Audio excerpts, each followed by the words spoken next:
Bonjour à toi, âme merveilleuse. Alors, je te retrouve aujourd'hui parce que nous sommes le 1er février, donc on change de mois. 2026 a déjà un mois. Je ne sais pas si toi tu l'as vu passer. Pour moi, il est passé à une vitesse folle, vraiment. Et là, donc, on attaque le mois de février et on va aller voir ensemble avec une petite guidance ce que ce mois nous réserve. Au mois de février, il y a plein de choses qui se passent au niveau énergétique, avec quand même quelque chose de très important. C'est le début de l'année du cheval de feu pour l'astrologie chinoise. Une année qui va être très importante parce que le cheval de feu, le cheval déjà, c'est le mouvement, c'est la liberté, c'est un élan vital qui est puissant et c'est vraiment en étant couplé à l'élément feu, ça prend vraiment une vérité, un sens encore plus important, encore plus grand. On a envie tout simplement d'être encore plus aligné avec soi, être encore plus en adéquation avec qui on est, comment on vibre, et tout ça, on va faire en sorte de le mettre en action puisque justement le feu vient potentialiser ce mouvement, cet élan vital du cheval. Avec l'année du cheval de feu, on va enfin oser dire les choses, on va enfin oser être qui on est. Et ça va se passer par des tas d'actions, on va mettre des choses en place, on va pas hésiter à partir si besoin, parce qu'on a vraiment ce besoin de se retrouver, de se libérer. Pardon. On a, surtout si tu es du cheval et si tu es du cheval de feu, ce qui accessoirement est mon cas, les chevaux et les chevaux de feu plus précisément ont besoin de relations saines, mais aussi de relations vraies, et ça va rejaillir sur tous les autres signes de toute façon, avec quand même juste une petite précision. C'est pas un bémol, c'est vraiment une petite précision qu'il va quand même falloir veiller, surtout pour les chevaux et les chevaux de feu, veiller à tempérer un petit peu cette impulsivité et cette impatience, parce qu'il ne faudrait pas que justement on s'y brûle, on s'y perde et que ça nous brûle à nous finalement, que ça nous consume. C'est pas le but. On doit le nourrir, ce feu, on doit nourrir cet élan vital, mais dans un sens positif, où c'est pour nous servir, où c'est pour nous aider à mettre en place ce qu'on souhaite mettre en place, que ça rejaillisse aussi positivement sur tous les autres autour de nous, sur autrui, mais voilà, veiller à ce que tout ça ne nous consume pas finalement. Donc ça, c'était vraiment le petit point important par rapport à ce mois de février qui voit l'arrivée du cheval de feu dans l'astrologie chinoise et au niveau mondial du coup aussi. Sinon, pour le mois de février à proprement parler, et bien justement ça ressort aussi finalement, on retrouve un peu les mêmes choses, puisque c'est un mois qui va être un petit peu dans une apparence un peu de douceur, voilà, un petit peu de tiédeur, parce qu'on est en plein cœur de l'hiver, que ça s'étire un peu en longueur, que voilà, le temps un petit peu ralentit, même si les jours commencent un peu à s'activer, à augmenter, mais bon, le temps ralentit et on est un petit peu dans cette énergie là entre deux, un petit peu. Et pour autant, c'est un mois qui va être marqué par une profonde transformation. Je pense que c'est un petit peu là que ça intervient, le cheval de feu, avec une vraie transition entre l'ancien qu'on a un petit peu encore dû ressentir sur janvier, mais de manière un peu plus positive que sur 2025 quand même, avec une sorte de prise de conscience de comment on se sent bien depuis qu'on a fait du tri. Et là, vraiment, voilà, la transition entre cet ancien-là et ce renouveau qui arrive avec cet élan vital là, dont je parlais tout à l'heure avec le cheval de feu. On va continuer ce tri un peu émotionnel en s'orientant vraiment sur le je m'écoute et plus sur le je me libère. On va vraiment vers le je m'écoute, on revient à l'essentiel, on revient à ce qui nous nourrit, ce qui fait qu'on vibre et ce qui résonne pour nous. Il y a une véritable transmutation en fait de cet ancien, pas dans le sens de je le jette à la poubelle, pas du tout, au contraire, il faut en tirer la juste expérience, mais plus dans le côté, voilà, je vais m'en servir pour m'aligner à ma propre vérité. Et février va être marqué beaucoup par l'activation du chakra du cœur, puisque on nous demande de faire tout ça vraiment dans une bienveillance, une bienveillance envers soi, une bienveillance envers les autres. Donc ça va être vraiment marqué par le chakra du cœur, une activation très très importante de ce chakra, avec un véritable appel à l'authenticité. Voilà, et toujours en toute bienveillance. Maintenant, on va aller voir un peu plus en détail bien ce que les énergies de ce mois de février nous réservent et ce que les guides ont comme message à nous donner par rapport à ce mois de février. Donc toujours avec mon oracle Akasha, hein, bien sûr. Comme je te disais, 2026 résonne avec l'oracle de la forêt de Gaïa, donc c'est encore celui-ci que je te propose. Et tout simplement, puisqu'on va changer donc d'année au niveau astrologique chinois, eh bien je vais te proposer une petite carte à la fin de manifestation de Rhonda Byrne. Alors je ne sais pas si on dit Rhonda Byrne ou Rhonda Byrne. Peut-être que tu le sais, tu pourras me le dire, tiré donc de son livre du secret. Voilà, on ira donc voir ça tout à l'heure. Pour le moment, on va commencer avec l'oracle Akasha qui va nous donc donner un premier message de nos guides pour le mois de février 2026. S'il vous plaît, chers guides, orientez-nous vers votre message ou vos messages pour toutes les personnes qui m'écoutent, qui écoutent cette guidance, qui me font l'honneur de me suivre. J'en profite aussi pour te rappeler qu'en ligne, tu retrouveras, si tu es du signe du Verseau, donc tu retrouveras ton signe pour l'année 2026 dans toutes les guidances que j'ai proposées il y a un mois en début d'année, que tu sois du signe solaire du Verseau, du signe ascendant du Verseau ou du signe lunaire, ou tout simplement si tu as envie d'aller réécouter, même si tu n'es pas du Verseau, les guidances que j'ai fait en début d'année, tu n'hésites pas, elles sont en ligne, juste en dessous de celle-ci. Alors, on va aller voir donc ce que les énergies nous réservent pour cette année, pour ce mois de février 2026. Voilà, donc hop.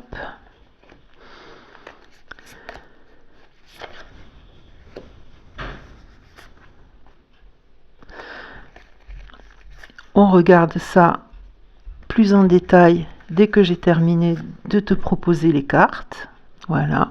Comme d'habitude, je vais choisir le dos de deck, sélectionner le dos de deck pour aller voir aussi à quoi il nous invite. Pour le moment, je trouve que c'est très très cohérent avec tout ce que je t'ai dit au début de cette guidance avant de prendre en main mon oracle. Pour le moment, on est vraiment en résonance. Donc, nous avons l'énergie yang, hein, qu'on associe clairement au mouvement initié par le cheval de feu. Les synchronicités, toujours, hein, pour dire que voilà, nos guides, nos anges, voilà, toutes ces personnes qui sont là et qui nous accompagnent dans l'ombre, quelque part, mais une ombre positive, sont là pour veiller sur nous et nous envoyer des signes. On a donc la carte des difficultés, qui n'est pas une carte négative du tout, tu le sais. La carte d'entreprendre, hein, là aussi, juste en dessous, en plus de l'énergie yang, il n'y a pas de hasard. La bienveillance, hein, puisque je te disais que tout ce qu'on fait doit être fait là, ce mois-ci, et puis dans la vie en général et tout le temps, avec la bienveillance. Cet équilibre-là, un petit peu vers lequel on tend, hein, bien entendu. Et nous avons, dans le dos de deck, l'ancrage, dépasser ses peurs, le lâcher prise et le mensonge. Donc tu vois, vraiment là, tout ça, je trouve que c'est vraiment quelque chose qui est très très en lien avec tout ce que je viens de te dire, effectivement, comme je te disais, l'énergie yang qui est là, avec dépasser ses peurs qui est ici, j'ai envie de te dire, et entreprendre. Ces trois cartes-là sont très liées. Parce qu'effectivement, c'est un petit peu ce qu'on nous demande de faire là, d'oser. Je te l'ai dit tout à l'heure, ce mot, il est en plus super important, oser. Oser être qui on est, oser vraiment se montrer soi, s'accepter pour justement se libérer de l'opinion des autres. Et c'est ça, en fait, qui va nous permettre justement d'entreprendre et de faire ce qu'on souhaite faire. Avec bien sûr toujours être à l'écoute des synchronicités pour bien voilà, s'assurer des messages que nos guides peuvent nous envoyer. Toujours énormément de bienveillance dans ce qu'on fait. Et tout ça, bien entendu, motivé par cette énergie yang, l'énergie masculine, l'énergie de dynamisme, l'énergie d'élan vital, pour reprendre le terme que j'ai utilisé tout à l'heure. Toujours avec beaucoup d'ancrage, un ancrage que je t'encourage à travailler régulièrement, hein, au quotidien si tu le ressens, mais en tout cas de manière régulière, un ancrage que tu peux travailler tout simplement en faisant des choses qui te nourrissent, que tu aimes, cuisiner, lire, marcher dans la nature, prendre un bain, que sais-je, mais des choses qui sont faites pour toi et presque seul avec toi, j'ai envie de dire, mais aussi la méditation.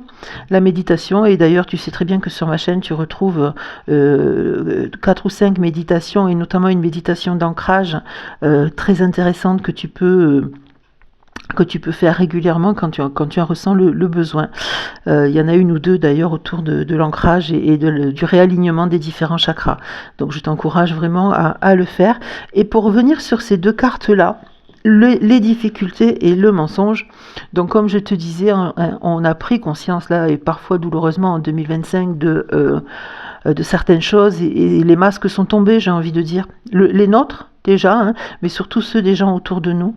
Les masques qui font que, eh bien, il se passe pas toujours des trucs cool dans nos vies, et ça ressort par ce qui a pu se passer dans nos vies en 2025, et ça a généré des difficultés. Ça a forcément généré des difficultés qui font que on s'est senti coincé à un moment donné. Mais comme tu connais très bien maintenant cette carte, tu sais que ces difficultés ne sont pas éternelles, ne sont pas définitives, qu'on peut facilement les balayer, comme fait cette personne-là, hein, je te remonte bien la carte, avec cette personne-là, avec son bâton de pèlerin un petit peu, là, qui va pouvoir débroussailler un peu les buissons épineux qui sont devant elle, et poursuivre son chemin. En fait, tu vas pouvoir faire pareil, et c'est clairement ce qu'on te demande de faire, et c'est ce que je t'ai dit au début, hein, d'aller terminer de libérer cet ancien là, cet ancien qui peut-être se cache derrière des masques aussi, hein, le libérer dans la bienveillance pour pouvoir du coup aller vers cet alignement, vers cet élan vital, vers cette liberté, retrouver d'être qui on est vraiment. Voilà, donc on va aller compléter avec quelques cartes, comme d'habitude, et je te disais pour cette année 2026, c'est l'oracle de la forêt de Gaïa qui m'a appelé en début d'année, donc c'est celui que je vais te proposer sur les guidances que je te ferai cette année. L'oracle de la forêt de Gaïa, un oracle magnifique que j'aime énormément, qui vibre beaucoup aussi dans mes mains. Donc on va garder cette carte qui vient de tomber parce qu'elle est magnifique déjà, et puis que tout simplement si elle a sauté du jeu, c'est qu'elle a un message à nous dire. En voilà une deuxième. Magnifique aussi. Elle est superbe celle-là aussi. Cet oracle est vraiment très très beau, et il résonne vraiment beaucoup avec moi, et j'espère avec toi et avec les messages que je te livre aussi. Je regarde, oui, alors il y en a un peu beaucoup, s'il y a une autre carte qui saute par hasard, comme ça ce serait super, et j'irai juste après chercher le dos de deck. Est-ce que vous avez envie de me donner une carte? Voilà. Allez, eh bien c'est parfait. Oh, merci beaucoup. Et donc les quatre cartes du dos de deck comme d'habitude. Donc 1, 2, 3 et 4. Alors, c'est des cartes qui sont superbes. C'est des messages qui sont très très puissants. Pas contradictoires, contrairement à ce qu'on peut penser. Je pense que ça complète bien ce qui a été dit. Donc on a la prêtresse qui est là pour nous aider à pardonner. On a le soleil qui nous apporte sa lumière, et tu n'es pas sans savoir que début février on fête la Chandeleur. Qu'est-ce qu'on fait à la Chandeleur? On fait des crêpes. D'abord parce que c'est bon.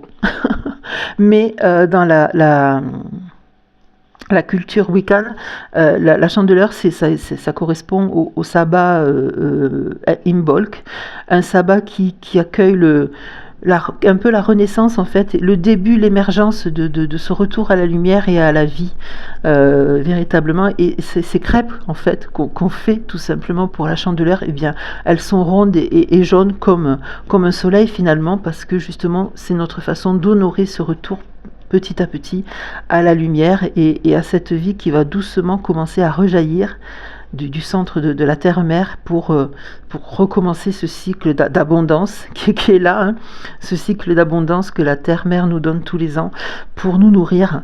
Et cette abondance qui est là aussi parce qu'on tend vers elle et que tout simplement le fait de se libérer et de se réaligner, ça va nous aider à trouver correctement ce chemin. Donc là, on a 2 cartes dans le dos de deck qui sont un peu associées et qui sont pas sympas. Je te les montre de suite. On a le poison avec la trahison, même si cette urne est magnifique, mais pour autant, le message semble pas sympa. Et on a la sorcière avec la vengeance. Moi, de base, j'aime pas trop qu'on associe la sorcière à la vengeance et qu'on lui donne un peu ce côté un peu, voilà, un petit peu ancré dans les esprits de tout le monde, de la méchante sorcière qui fait du mal, parce que pour moi, une sorcière, c'est juste une personne qui... tout simplement qui est connectée à la nature, qui sait utiliser la nature, qui sait respecter la nature et qui vit au rythme de la nature. C'est pas quelqu'un de négatif du tout, donc c'est vrai que je suis pas très en accord avec cette image, mais pour autant le message est là et je pense qu'il est associé avec ces difficultés qui sont là et cette carte du mensonge qui est ici. Parce que je pense que c'est effectivement, tu vois, la carte du mensonge, ça va être associé avec la trahison. Et c'est cette trahison qui peut peut-être vouloir soit justifier l'envie de se venger, ou soit justifier le fait qu'autour de nous, on voudra se venger. Mais ces 2 cartes étaient entourées par l'amulette, par la protection. Je pense que clairement, les énergies sont là pour nous dire que de toute façon, dans la vie, on est tout le temps confronté à des gens qui sont pas... D'ailleurs, je la pose par-dessus les 2 cartes. On est tout le temps dans la vie confronté à des gens, à des personnes, à des situations, à des énergies qui sont là pour être contradictoires et un petit peu pour venir contrecarrer ce qu'on a envie de faire, de la jalousie, de l'envie, de la méchanceté gratuite. Pour autant... il ne faut pas s'y accrocher, il ne faut pas y prêter trop d'importance. Tu sais que j'ai toujours coutume de dire que ce qui appartient aux autres ne t'appartient pas à toi. Qu'il y a cette espèce de frontière invisible entre toi et les autres, et que tu es, toi, responsable de ce que tu fais, de ce que tu dis jusqu'à cette frontière. Et ce que les autres en font derrière, eh bien, ça leur appartient. Donc vraiment, cette amulette de protection, voilà, matérialise-la comme cette frontière invisible là qui est entre toi et tout ce qui peut arriver à toi, des gens ou des situations, en te disant que voilà, tout ça, ça ne t'appartient pas. Toi, tu es surtout responsable de ce que tu fais dans ta vie, de ce que tu fais, de ce que tu vis. Et tant que tu le fais dans la bienveillance, l'amour, et avec énormément de gratitude au cœur, tu sais que pour moi, ce sont les 3 énergies les plus puissantes qui soient. Alors, effectivement, voilà, tu vois, le chemin, les choix, tant que tes choix sont faits en conscience et avec beaucoup d'amour dans le cœur, eh bien, tu sais que tu es dans le juste et c'est finalement ce qui compte, puisque un des mots-clés de ce début de guidance était le fait qu'on va vers notre vérité. Et ça doit te laisser entendre que de toute façon, eh bien, tu dois faire fi de ce que pensent les autres, tout simplement. Tu dois t'aligner à toi, retrouver ta vérité, retrouver ce qui te fait vibrer, ce qui résonne pour toi. Donc tu ne dois pas tenir compte de ce que pensent les autres. Tu dois pardonner, leur pardonner, te pardonner, parce que tu vas dans la lumière et que cette lumière t'apporte l'abondance. Je vais clôturer avec une petite carte, comme je te disais, de manifestation du secret de Rhonda Byrne, ou Byrne, encore une fois. Je ne sais pas trop comment on doit prononcer son nom. Elle m'excusera. Hein. Alors voilà, donc je prends, hop là, je prends ces cartes en main.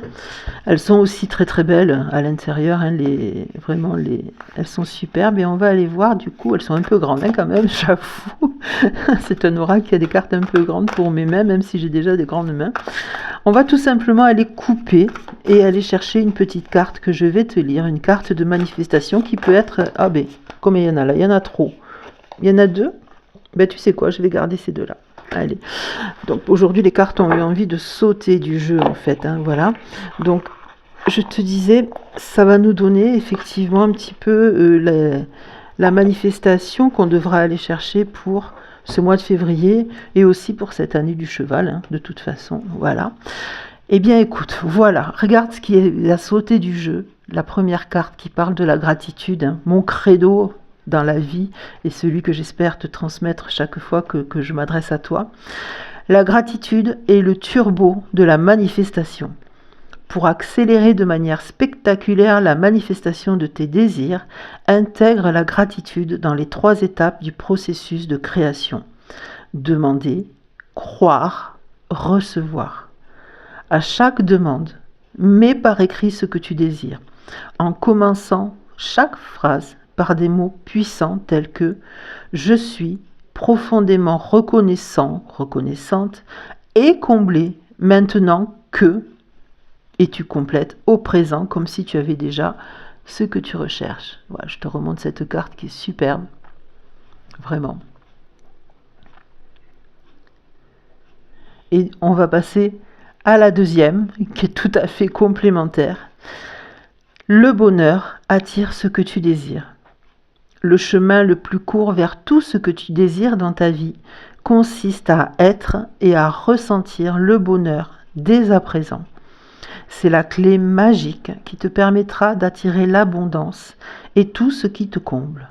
Le sentiment de bonheur rayonnera à toi et attirera à toi toutes les merveilles qui te procurent de la joie, et cela inclut non seulement la prospérité, mais également tout ce que ton cœur désire ardemment. Elle est belle celle-là aussi, hein. Le message aussi est magnifique, je te la montre également. Elle est également très très belle. Voilà, je crois que tout est dit pour ce mois de février 2026 et puis pour cette année du cheval. Si mes guides me donnent l'opportunité, en termes de temps bien sûr et d'énergie, de te proposer une guidance pour l'année complète du cheval de feu, bien entendu je le ferai volontiers et avec beaucoup de bonheur et de joie comme à chaque fois. En attendant, eh bien, je te souhaite un merveilleux mois de février 2026. Ciao, ciao, ciao!